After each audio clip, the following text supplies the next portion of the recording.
পাক কেন হজ করতে বললেন? হজ করতে বলেন এই জন্য, আল্লাহ পাকের অনেক মক্কা শরীফে, কাবা শরীফে আল্লাহ পাকের সৃষ্টির অনেক নির্দেশন আছে। বলে সুবহানাল্লাহ। সবচাইতে গুরুত্বপূর্ণ চোখে দেখা, আল্লাহকে দেখার মতো নির্দেশন হচ্ছে মাকামে ইব্রাহিম, অর্থাৎ ইব্রাহিম আলাইহিস সালাম যেই পাথরের উপরে পা রেখে কাবা শরীফ তৈরি করেছিলেন, ইব্রাহিম আলাইহিস সালামের পায়ের চিহ্ন এখনো ওই পাথরের উপরে আছে। বলেন সুবহানাল্লাহ। আল্লাহ পাক এই জন্য জানাই দিলেন পৃথিবীর মানুষ মক্কা শরীফে বাইতুল্লাহর সামনে গিয়া দেখে আসো আমার নির্দেশন, যে ইব্রাহিমের পায়ের চিহ্ন এখন পর্যন্ত আছে। ওখানে যাইতে বসে আল্লাহ হুদা, আল্লাহ পাকের নির্দেশন দেখার জন্য আল্লাহ পাক ওই মক্কা শরীফে বাইতুল্লাহ যেতে বসে। বলেন সুবহানাল্লাহ। এরপরে আরেকটা নির্দেশন আছে জমজম কূপ। দেখো মরুভূমির ভিতরে কোনো পানি নাই, জনশূন্য, পানির অভাব, কোনো নদী নাই, খাল নাই, বিল নাই, পুষ্কুনি নাই। এর মাধ্যমে আমি মাটির নিচ থেকে, আপনার তো চিন্তা করলে আপনি পাগল হয়ে যাবেন আল্লাহর জন্য। আপনি তো চিন্তা করেন না, আপনার বিবেক আছে কিন্তু চিন্তা করেন না। এই মরুভূমির ভিতরে আল্লাহ রাব্বুল আলামিন ইসমাইলের পায়ের তলদেশ থেকে জমজম কূপ তৈরি করে দিলেন। বলে সুবহানাল্লাহ। আল্লাহ বলেন দেখো আমার নির্দেশন, এই নির্দেশনগুলা দেখার জন্য আমি তোমাদেরকে আমার ঘরে আহ্বান করেছি। বলে সুবহানাল্লাহ। এরপরে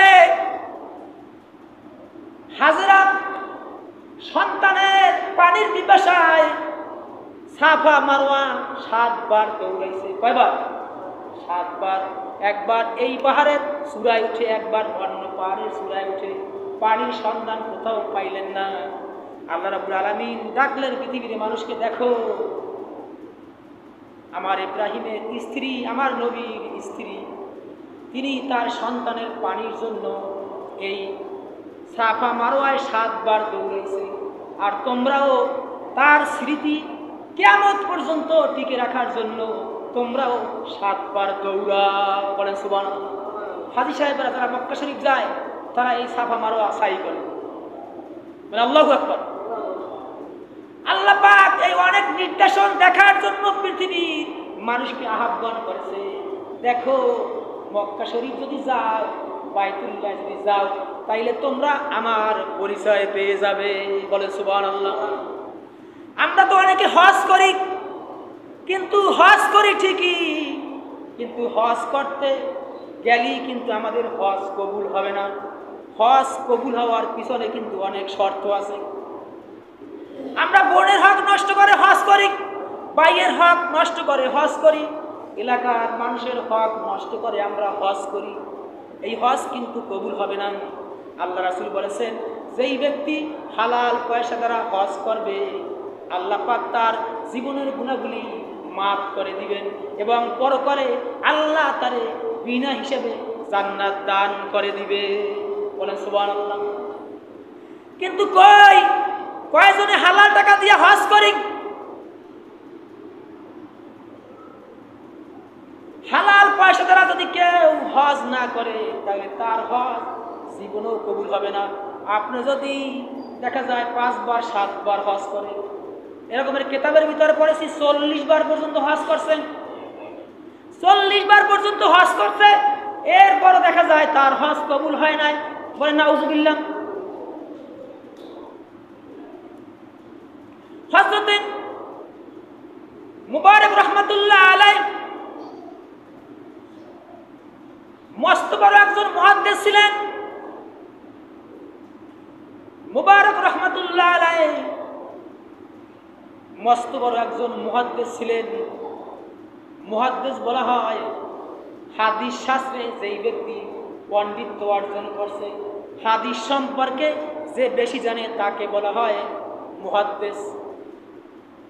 আব্দুল্লাহ বিন মুবারক রাহমাতুল্লাহ আলাইহি তিনি এত বড় একজন আলেম ছিলেন, তার এলাকার মানুষেরা বলতো আব্দুল্লাহ বিন মুবারক রাহমাতুল্লাহ আলাইহি আমাদের কাছে এমন একজন ব্যক্তি ছিল, এমন একজন আলেম, এমন একজন আলেম, আকাশে তারকার মধ্যে চাঁদ যেইভাবে উজ্জ্বল নক্ষত্রের মতো আব্দুল্লাহ বিন মুবারক রহমাতুল্লাহ আলাইহি, তিনি ছিলেন আমাদের মাঝে এরকমের একজন আলেম।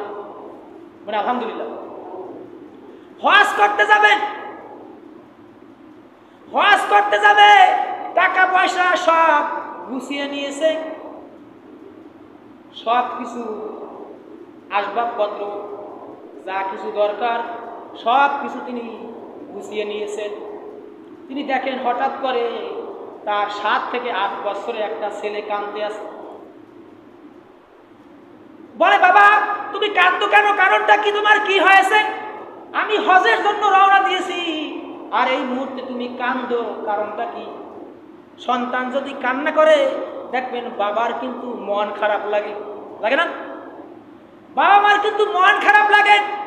আর সন্তান কাঁদতে আছে, এই অবস্থায় তিনি হজ করতে বা কেমনে যাবেন? বলে, বাবা তুমি কাঁদো কেন, কারণটা কি? পাশের বাড়ি গিয়েছিলাম,